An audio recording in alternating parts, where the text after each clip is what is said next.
पहले नासा, रूस, चीन और अब भारत क्यों चांद को मुट्ठी में करना चाहती है पूरी दुनिया। क्या है चंद्रमा से जुड़े वे गहरे रहस्य जिन्हें अंतरिक्ष एजेंसियां हमसे छुपा रही हैं। जानेंगे धरती से चांद तक के इस रोमांचक सफर के बारे में। दोस्तों, भारत के चंद्रयान 3 का विक्रम लैंडर चांद की सतह पर सॉफ्ट लैंडिंग करने जा रहा है। वहीं रूस का लूना 25 भी चांद की ओर रवाना हो चुका है।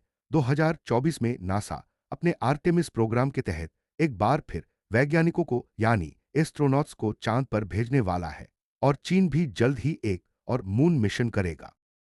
लेकिन सवाल यह है कि इन सभी देशों को चांद पर जाने की इतनी जल्दी क्यों है और चांद से जुड़े ऐसे कौन से रहस्य हैं जो हमारे चांद को देखने का नजरिया ही बदल सकते हैं।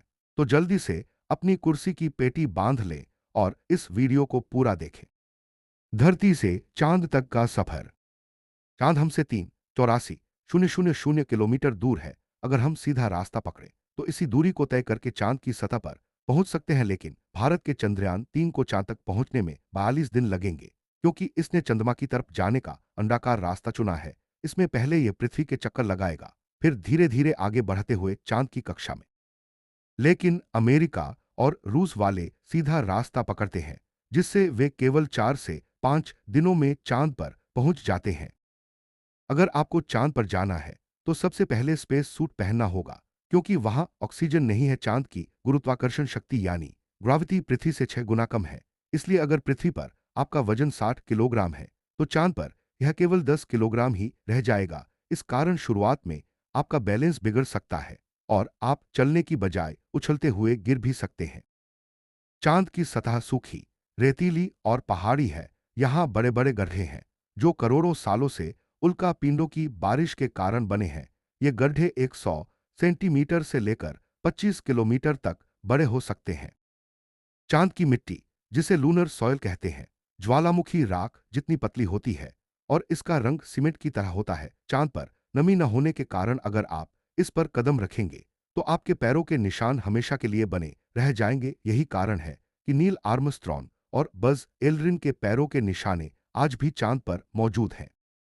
जब आप चांद की सतह से ऊपर देखेंगे तो आपको हमारी धरती भी दिखाई देगी। जैसे पृथ्वी से चांद नजर आता है, वैसे ही चांद से पृथ्वी भी नजर आती है। फर्क बस इतना है कि चांद से देखने पर पृथ्वी काफी बड़ी दिखती है।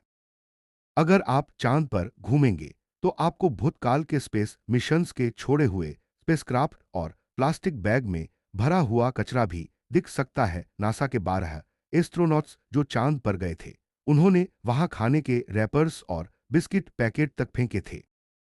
अगर आप चांद के दक्षिणी ध्रुव पर उस जगह उतरते हैं जहां 4 साल पहले चंद्रयान 2 क्रैश लैंड हुआ था, तो वह आज भी उसी स्थिति में पड़ा होगा, क्योंकि चांद पर न बारिश होती है न हवा चलती है, जिससे वहां चीजें वैसी की वैसी रह जाती हैं।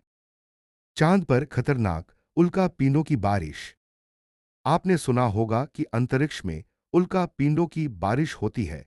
अच्छी बात यह है कि पृथ्वी का वायुमंडल इन उल्कापिंडों को जलाकर नष्ट कर देता है, लेकिन चांद पर ऐसा नहीं होता। चांद की मैग्नेटिक फील्ड और ग्रेविटी बहुत कमजोर है, इसलिए यहां लगातार उल्कापिंडों की बारिश होती रहती है। अगर कोई उल्कापिंड आपके ऊपर गिरा तो वह आपको पल भर में खत्म कर सकता है। इसलिए आपको कमांड सेंटर के वैज्ञानिकों से लगातार संपर्क बनाए रखना होगा। चांद पर कोई आवाज क्यों नहीं सुनाई देती? अगर आप चांद पर किसी से बात करने की कोशिश करेंगे तो आपकी आवाज एकदम गुम हो जाएगी, क्योंकि वहां कोई वातावरण नहीं है जिससे ध्वनि तरंगे यात्रा कर सके। इसलिए एस्ट्रोनॉट्स स्पेस सूट में माइक्रोफोन और हेडफोन का इस्तेमाल करते हैं ताकि वे एक दूसरे की आवाज सुन सकें। चांद पर दिन और रात कितनी लंबी होती है? चांद को अपनी धुरी पर घूमने में 28 दिन लगते हैं। इस वजह से वहां एक दिन 14 पृथ्वी दिनों के बराबर होता है और रात भी 14 पृथ्वी दिनों जितनी लंबी होती है। हमने चांद का हमेशा एक ही हिस्सा देखा है, क्योंकि चांद हमेशा पृथ्वी की ओर एक ही भाग रखता है। लेकिन अगर आप चांद के पिछले हिस्से पर पहुंच जाए तो वहां अंधेरा और खौफनाक माहौल हो सकता है। भविष्य में चांद पर बसने की योजना। भारत के चंद्रयान 1 ने चांद की सतह पर हाइड्रोक्सिल और पानी की खोज की थी। इस खोज के बाद यह साबित हुआ कि भविष्य में चांद पर इंसानी बस्तियां बसाई जा सकती हैं। चांद हमारे सबसे करीब है और वहां कम्युनिकेशन और रिसर्च सेंटर बनाए जा सकते हैं। यही कारण है कि सभी देशों की अंतरिक्ष एजेंसियां चांद में सबसे ज्यादा दिलचस्पी दिखा रही हैं। क्या आप चांद पर रहना चाहेंगे? तो दोस्तों, अगर भविष्य में आपको मौका मिले तो क्या आप चांद पर बसना चाहेंगे? अपनी राय कमेंट में जरूर बताएं। और हां, इस वीडियो को लाइक और शेयर करना न भूलें ताकि यह जानकारी ज्यादा से ज्यादा लोगों तक पहुंचे।